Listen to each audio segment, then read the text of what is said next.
Ka tlhamanalo go tswa SABC Studio 10 Auckland Park, Johannesburg, nna la Augustine le tla re go tlisetsa kgaso ya dikgang tsa Setswana. A re ketle mmogo ka tshedimosetso. Ntlhopheng yo a neng a ikemetse le mogwebi wa ditaemane Liebenberg o tlhagelela kwa kgotlatshekelo. Go tshwerwe mmelaelwa mo petelelong le polao ya mosetsanyana wa kwa Soweto. Dumela mogaetso. Ntlhopheng yo neng a ikemetse mo ditlhophong tse di sa tswang go feta mo nageng Liebenberg o tsogile a tlhageletse kwa kgotlatshekelo wa magistrata wa Bronkhorstspruit le balatofadiwa nae ba le robedi ba ba akaretsang mosadi wa gagwe mo dipeeletsong tsa bonweenwee tsa ditaemane.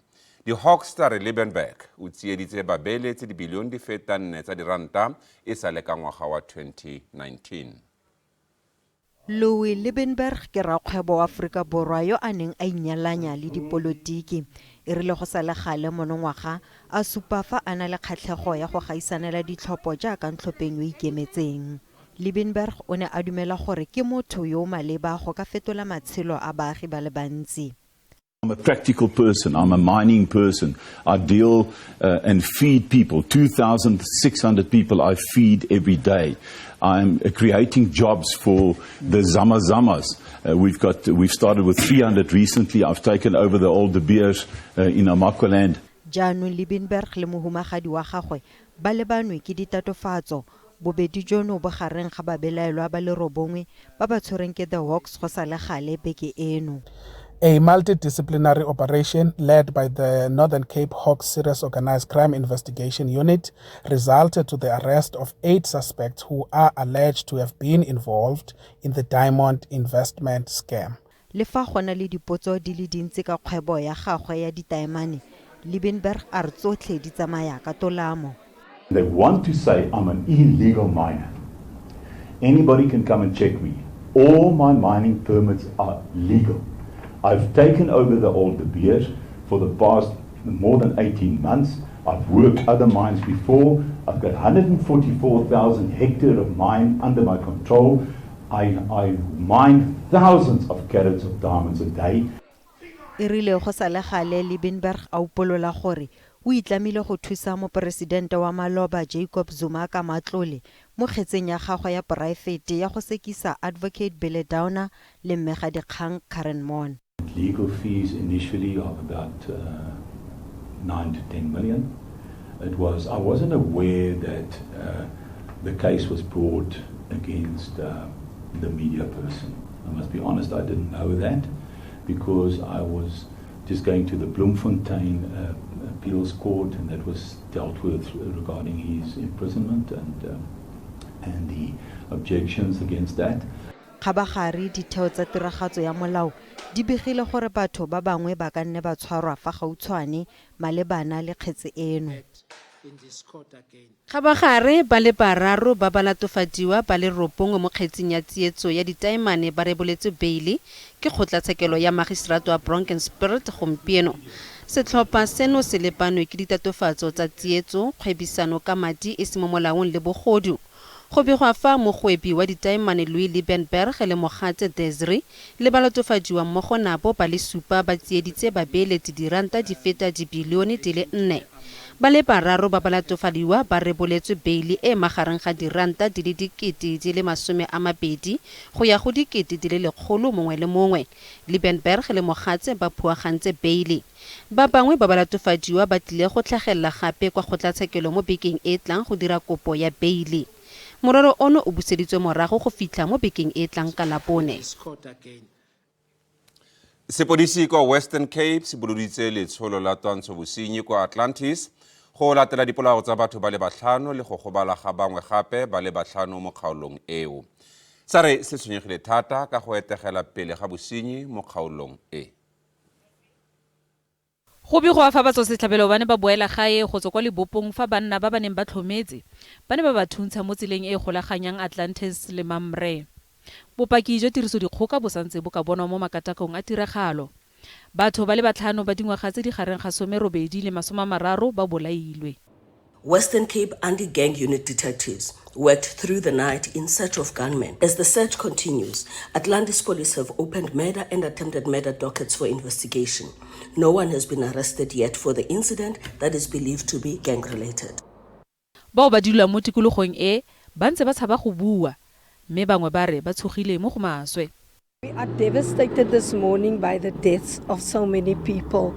This is heartbreaking and it affects the whole community. It just not just affects the family, but there's friends and the community in a whole. And my prayer is that justice will prevail and that our community, that we must stand together, work together, love one another and care for one another. Ga go ise go tshware ope.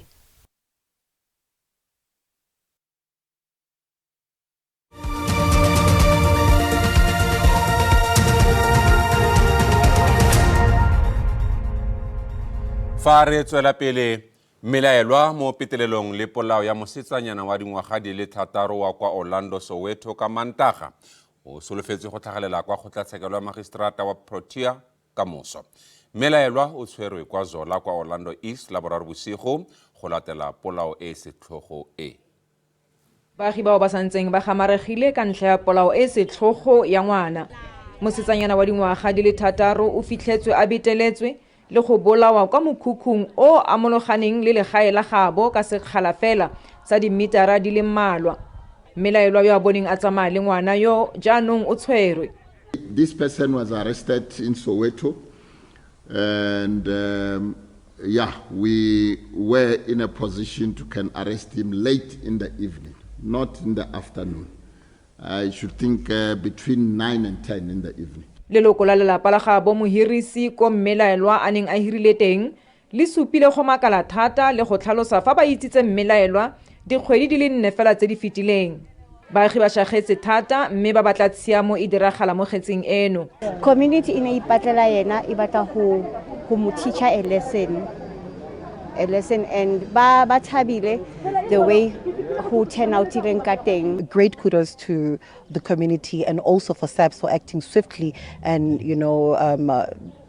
taking heed to the call of the community. So us working hand in hand like this, it shows great improvement, and also being the fact that this month is Domestic Violence Month. We are expecting justice and we're hoping for asitoli bail, asitoli even a parole.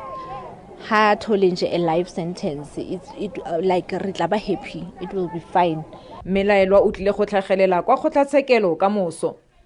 Molemone motho wa SABC News, Orlando East. Lo lemosiwa fa pegelo e latelang e ka mababogedi ba ba bosisi go akaretsa bana.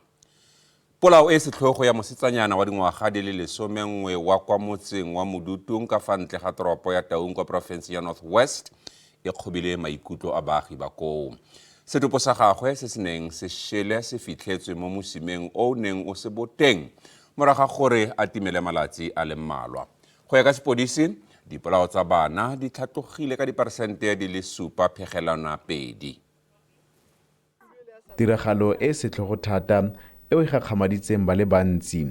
Tiragalo eno e senola ka mokgwa matshelo a bana ba le bantsi a le mo kotsing ka ona mo nageng. Motsadi wa ngwana yo ga jana a utlwileng botlhoko thata o rwesa mapodisi maikarabelo ka ntlha ya gore tirela ke go tsaya dikgato ka nako moraga go nyelela ga ngwana wa gagwe. Ka la boraro ha re 3 o'clock ke go nna le the members of community ba tsena ba nra ba re bo obuti ba le gae re kopa gore lotle le rona gate go bone ngwana mo khuting ya toilet mme ngwana o hisitswe go bone hela ka loto. Ha ke bua ke tsena kwa forensic itlile ngwana o ntshitswe ka ba kopa go bona ngwana. Ha ke tsena ke tlhela ngwana ke a shile go setse phatla ya mosese hela kha. Le fa go le jalo mapodisi ba gana ntlha gore ga ba tsa dikgato ka bonako le go tlhalosa fa ba dirile tiro ya bone ka manontlhotlho moraga go begwa fa ngwana a nyeletse. Tiragalo ka bo yone e begilwe malatsi a le 3 moraga gore ngwana o a timele mme le fa go ntse jalo re ile ra tsebo ka mokgontsantse tsebo ka teng ya ka mapodisi mme bile re ka tlhalosa gore go na le se tlhopha se leng go setse se kgobokantswe se tsweletse pele ka dipatlisiso. Baagi ba selegae ba re bana ba tshela ka letshogo le gore ba gana go ya sekolong.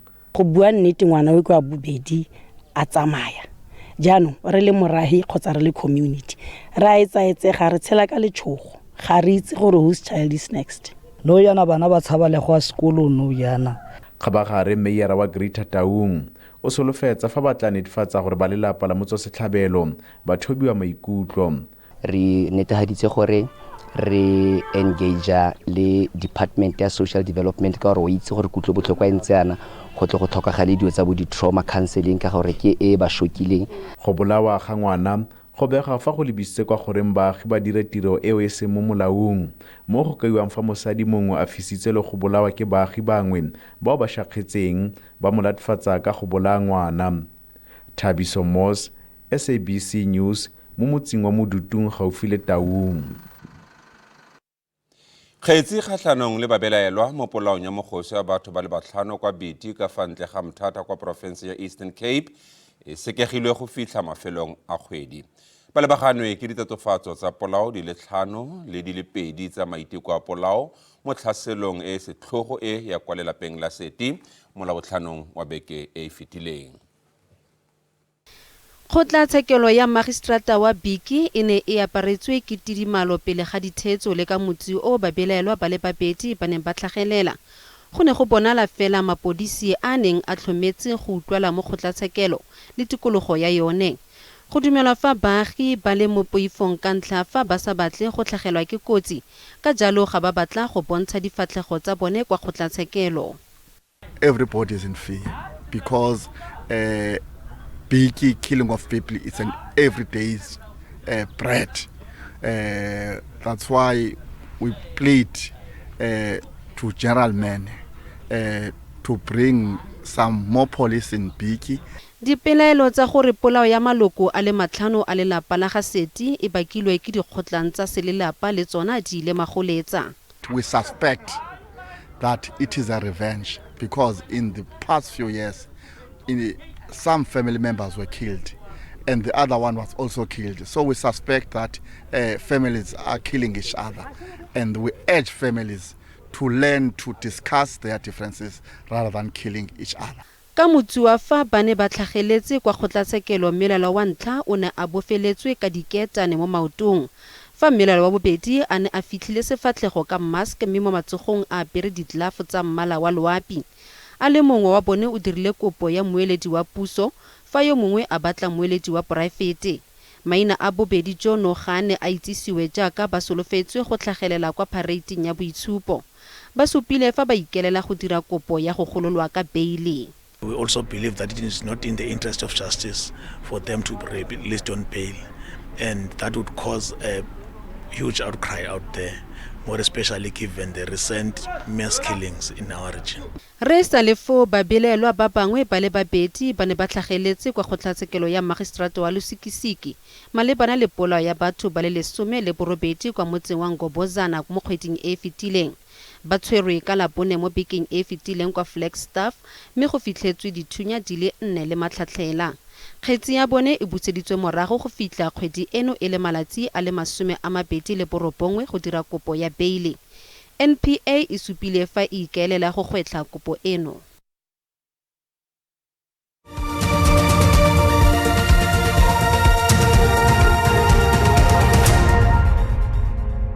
A re tswele pele. Banna ba le babedi ba tshwerwe kwa Pietersburg kwa Free State Ditebang le go rebola makwalo a go kgweetsa e se mo molaong. Go dumelwa fa babelaelwa bao ba dingwaga di le 51 le 62 e le bontlhangwe jwa segongwana se se dirang gareng ga Free State le Northern Cape. Dipatisiso di tlhageletse morago ga letsholo la setlhopha sa tsa matlhale se se itsegeng ka Commando se ne se upolola bonweenwee kwa di-driver's license testing stations kwa Koffiefontein le Pietersburg. Letsholo le le tsweletseng pele la go fedisa segongwana se se rebolang makwalo a go kgweetsa a se mo molaong le upolotse bosenyi kwa diteišeneng tsa go dira diteko tsa go kgweetsa. Ka nako ya dipatlisiso, mapodisi a fitlhetse ntlo nngwe eo go tweng e dirisediwa ditiragalo tsa bosenyi. Ntlo eo ke ya yo mongwe wa babelaelwa ba le babedi ba ba tshwerweng. Ka nako ya phuruphutso go bonwe diforomo tsa dikopo tsa makwalo a go kgweetsa, go kwadisa dikoloi, go tlhatlhoba matlho ga mmogo le makwaloitshupo. sepodisi se solofela go tshwara batho ba bangwe mo bogautshwaneng. Ke letsholo le nkileng nako e teletsana e ka bang ya dikgwedi tse ngatanyana pele le ka fihla bokgutlong, mme ka jeno lena ke letsholo le fihlang qetellong ya lona mo go tshwarwang batho. Jwale ho tshwere batho ba bararo ka mane ka Kimberley, ba babedi ba tshwere ka kwano ka Freestata Pietersburg, mme sena se tswa nyeweng ena e telele haholo e re ka reng ke manyofonyofo mo ho nang le batho ba fumaneng di-license tsa ho qhoba ntle le hore ba tle ho tla itlhaisa sebakeng seo bakeng sa ho hlahlojwa, mme re lebeletse hore o tla ba le batho ba bang hape ba tshwarwang ha nyewe ena ntse e tswela pele. Go tlaleletsa go batho ba le babedi ba ba tshwereng kwa Free State, go tshwerwe gape batlhankedi ba pharakano ba le barataro le moagi a le mongwe kwa Northern Cape. Babelaelwa ba le 9 ba solofetse go tlhagelela kwa kgotlatshekelo mo bogautshwaneng. Setheo sa dibetsa sa puso Denel se iponetse dikuno tse di namatshang jaaka botsamaisi jo bošwa bo semeletse ka maiteko a go busa serodumo sa setheo se.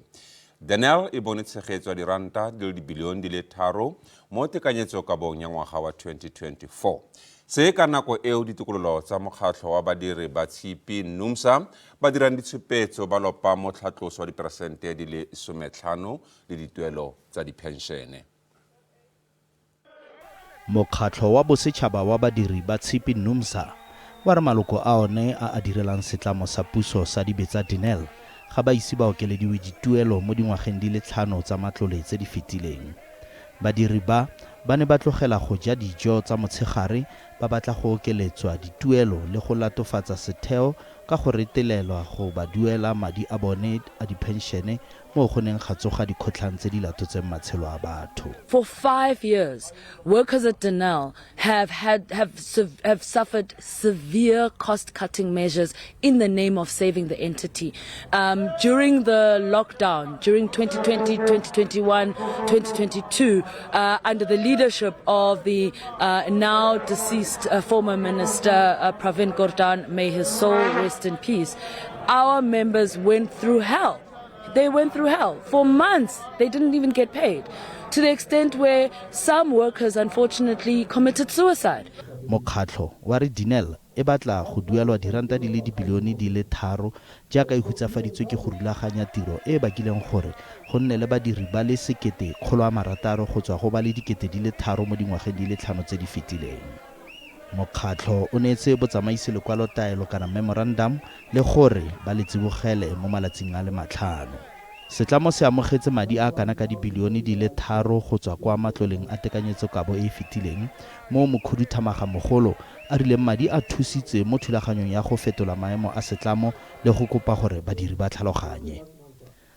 Setlamo se tlamela sesole sa bosetšhaba sa Aforika Borwa SANDF le mapodisi ga mmogo le bagwebi go ralala lefatshe ka dibetsa le dithunya. Mokhuduthamaga mogolo o totobaditse gore go na le bukana ya kopo ya madi e balelwang go diranta di le dibilione di le 5 eo e solofetsweng fa e tlile go rarabolola mathata a tiego ya ditirelo mo nakong e khutshwane. Go sa le jalo, badiri ba re tsibogo ya botsamaisi ke yona e tla dirang gore ba fetole mokgwa o ba dirang ka ona le gore ga ba kitla ba ineela mo malatsing ano a 5. Khabagare mokhuduthamaga mogolo wa Denel o itlamile gore tirisano mmogo e tlile go fetola matshwenyego a badiri le go rarabolola maemo a kgwebo le go bona dipoelo mo ngwageng o latelang wa ditšhelete. Di ne di le kalo mogedi o rategang tse a re kopana mo nakong e tlang maemo a bosa a latela.